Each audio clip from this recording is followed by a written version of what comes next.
Bonjour, François Olivier, votre vidéo formateur pour Excel. Aujourd'hui, nous allons voir dans un premier temps un petit rappel sur la fonction si. Puis ensuite, nous allons faire ainsi un briquet. Et enfin, on terminera avec ainsi un briquet avec un tableau de référence absolu. Et on verra quelle est l'utilité de ce tableau. Donc, dans un premier temps, voici mon tableau que je vais utiliser avec des élèves. Chaque élève a une moyenne générale. Et dans la colonne E, je souhaite voir l'avis du conseil de classe. Si l'élève passe, redouble dans un premier temps. Et dans un deuxième temps, on va compliquer la chose puisqu'on rajoutera conseil de classe. Donc, dans un premier temps, on va s'occuper au cas passe, redouble. Donc, l'élève passe s'il a une note supérieure à 10 sur 20. S'il a une note strictement inférieure à 10 sur 20, dans ce cas-là, il redouble. Donc, nous allons utiliser une fonction si. Donc, je mets égal pour passer en mode calcul fonction. J'écris si. Je trouve ma fonction. Je double-clique dessus. Comme je n'ai qu'une seule fonction, je vais utiliser le fx pour me faciliter les choses. Test logique, j'ai dit que donc le test c'est de savoir si l'élève passe. Et le moyen de savoir si l'élève passe, c'est de regarder si sa moyenne générale est supérieure ou égale à 10. Donc, je mets la moyenne générale de l'élève supérieure ou égale à 10, ce qui est vrai puisque 12 est supérieur à 10. Donc, dans ce cas-là, si c'est vrai, je veux qu'il écrit passe, donc j'écris passe, et valeur s'il faut. Si la moyenne est effectivement inférieure à 10, dans ce cas-là, je souhaite voir redouble. Je valide, et on voit effectivement que l'élève passe car il a une moyenne supérieure ou égale à 10. J'utilise la poignée de recopie et afin d'éviter d'avoir une mise en forme différente avec, par exemple, on voit ici donc des bordures, je vais utiliser les options de la poignée de recopie et dire recopier les valeurs sans la mise en forme. Voilà. Et on voit bien que chaque élève qui a une note supérieure ou égale à 10 passe et ceux qui sont strictement inférieurs à 10 redoublent. Et le but, bien sûr, c'est que quand je modifie la moyenne, si je mets 9, il redouble. Si je mets 10, il passe. Et si je remets 12, bien sûr, il passe. Si je regarde un peu plus près la fonction si, donc je vais double-cliquer. Voilà comment il aurait fallu l'écrire si je n'avais pas utilisé le fx. Dans un premier temps, bon, égal, si, j'ouvre la parenthèse, il souhaite un test logique. Pour rappel, dans le fx, le test logique, nous avons cliqué sur D7 et on a mis supérieur ou égal à 10. Donc ici, on voit bien, test logique, D7, supérieur ou égal à 10. Pour bien voir mon test logique, on voit ici que quand je suis dans le test logique, j'ai test logique ici qui apparaît en gras par rapport aux autres valeurs. De même, si je clique sur test logique, il vient donc surligner ce qui est pris dans le test logique. À la fin du test logique, je mets un point-virgule pour séparer mes critères qu'on voit ici. Puis ensuite, on passe au critère valeur si vrai, qui est ici. Donc, quand je vais cliquer sur passe, automatiquement, test logique qui est en gras va devenir normal et c'est valeur si vrai qui va passer en gras. Voilà. Donc, on voit bien que dans la valeur si vrai, c'est passe. Passe étant entre guillemets afin de différencier ce que je dois écrire, ce que Excel doit écrire dans la cellule.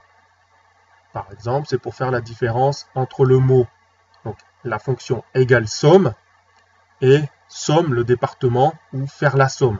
Donc, afin de différencier, je dois mettre des guillemets dans une fonction afin qu'il considère cela comme du texte qu'il doit lui-même écrire.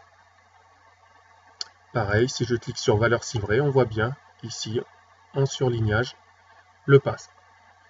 Puis une fois que j'ai mis ma valeur si vrai, un point-virgule pour séparer du critère valeur si faux, qui se trouve ici et qui est redouble aussi entre guillemets afin qu'il l'écrive. Voilà comment est constitué un si. Là, nous avons vu donc un si simple. Maintenant, je souhaite compliquer un peu la chose. car si on regarde, il y a deux élèves qui sont près du 10, 9,6 et 9,8. Peut-être qu'ils mériteraient de passer un peu plus de temps en conseil de classe afin qu'on étudie leur dossier. Donc plutôt que de marquer redouble, j'aimerais voir conseil de classe. Donc, ce que nous allons faire, on va effacer nos résultats et je vais recommencer ma fonction si simplement. Donc si on regarde, dans un premier temps, j'avais que deux résultats possibles, passe, redouble, j'ai utilisé un si. Ici, la règle veut que, comme j'ai trois résultats, passe, conseil et redouble, je n'utilise que deux si. Donc chaque fois que j'ai x résultats, je devrais utiliser x moins 1 si. Donc par exemple, 10 résultats possibles, 9 si. En sachant que je peux aller jusqu'à 127 si imbriqués. Donc on va commencer à écrire le si. Je mets égal si, je vois ma fonction, je double-clique dessus. Et cette fois-ci, je ne vais pas utiliser le fx, car le fx est un outil très puissant quand j'utilise une fonction tout simplement seule, et pas quand j'ai des fonctions imbriquées. Donc, comme ici, on doit faire des fonctions imbriquées, l'utilisation de la fonction fx n'a pas beaucoup d'utilité. Donc, si, et je fais mon test logique, donc pour savoir si l'élève passe, c'est toujours sa moyenne, si elle est supérieure ou égale à 10. Voilà mon test logique. Test logique est terminé, je mets un point virgule, et vous voyez que maintenant c'est valeur si vraie qui est passée en gras. Valeur si vraie, pour rappel, on avait vu dans le premier cas de notre si que passe était entre guillemets, effectivement, pour que j'indique à Excel qui doit écrire le mot passe. Donc je vais ici aussi utiliser entre guillemets le mot passe. Je ferme les guillemets. J'ai terminé avec ma valeur si vraie. Valeur si faux, donc maintenant je mets le point virgule pour donc traiter la valeur si faux. Et la valeur si faux, j'ai deux cas encore possibles. Effectivement, j'ai traité tous les élèves qui étaient supérieurs à 10 et on écrit passe. Maintenant, j'ai deux cas possibles. Le cas des élèves qui sont compris entre 9,5 et 10 et que je veux voir écrire conseil, et ceux qui sont strictement inférieurs à 9,5, et dans ce cas-là, je veux voir redouble. Donc je suis obligé de refaire un si. Donc je réécris un si. Voilà. Je vois ma fonction si, je double-clique dessus, il m'ouvre une parenthèse, cette fois-ci elle est rouge, et je refais mon test logique. Donc mon test logique est le suivant, toujours. Est-ce que la moyenne de l'élève est supérieure ou égale à 9,5? Donc j'ai terminé mon test logique, comme j'avais fait pour le 10. Point virgule. Si c'est vrai qu'il est supérieur à 9,5, mais, il ne faut pas oublier, inférieur à 10, puisqu'il les a déjà traités Excel. Donc, compris entre 9,5 et 10, je veux voir conseil de classe. Donc je mets entre guillemets conseil de classe. Je ferme les guillemets. Et pour séparer du terme de valeur si c'est vrai du terme de valeur si c'est faux, je mets un point virgule. Et maintenant, je mets l'argument entre parenthèses redouble si effectivement ils sont strictement inférieurs à 9,5. Je ferme le guillemet. Maintenant, je dois fermer les parenthèses. Comme j'ai deux si on regarde, j'ai ici une parenthèse ouverte en rouge, une parenthèse ouverte en noir. Donc je vais fermer la première parenthèse et on voit que j'ai deux parenthèses rouges. Et si je mets encore une parenthèse, cette fois-ci j'ai deux parenthèses noires qui correspondent au premier si et à la deuxième parenthèse. Je valide en appuyant sur Entrée et on voit passe. Si j'utilise la recopie et que j'utilise les options de recopie afin de faire disparaître les bordures, voilà, on voit bien que j'ai passe, redouble et conseil de classe pour les élèves compris entre 9,5 et 10 qui sont Anne et Roger. Si je regarde ma fonction si, telle que je viens d'écrire, la voici. Si, test logique, passe, un deuxième si qu'on voit qui est dans valeur si faux, et quand je clique dessus, on voit pour le deuxième si le test logique, la valeur si vraie du deuxième si, et la valeur si faux du deuxième si. Donc on voit bien que j'ai ici deux si imbriqués. Par contre, si je dois modifier, par exemple que les notes pour passer n'est plus 10 mais 9,5, que pour le conseil de classe c'est compris entre 9 et 9,5, qu'on dit plus redouble mais orientation, qu'on dit passe mais qu'on dit acquis. Donc si je dois tout modifier, peut-être que pour moi cela est simple, mais si c'est un fichier que j'envoie à un collègue ou que c'est une autre personne qui doit l'utiliser, peut-être que lui ou elle n'auront pas les compétences nécessaires pour modifier simplement la fonction et risqueraient donc de compromettre le bon fonctionnement de mon fichier Excel. Afin de remédier à cela, il y a une possibilité qui me permet, dans un premier temps, d'aider les personnes à modifier rapidement un fichier de manière simple. Et de même, si je regarde, quand je suis à l'extérieur ici, je ne vois nulle part les critères qui me rappellent quelles sont les conditions pour passer, redoubler ou aller en conseil de classe.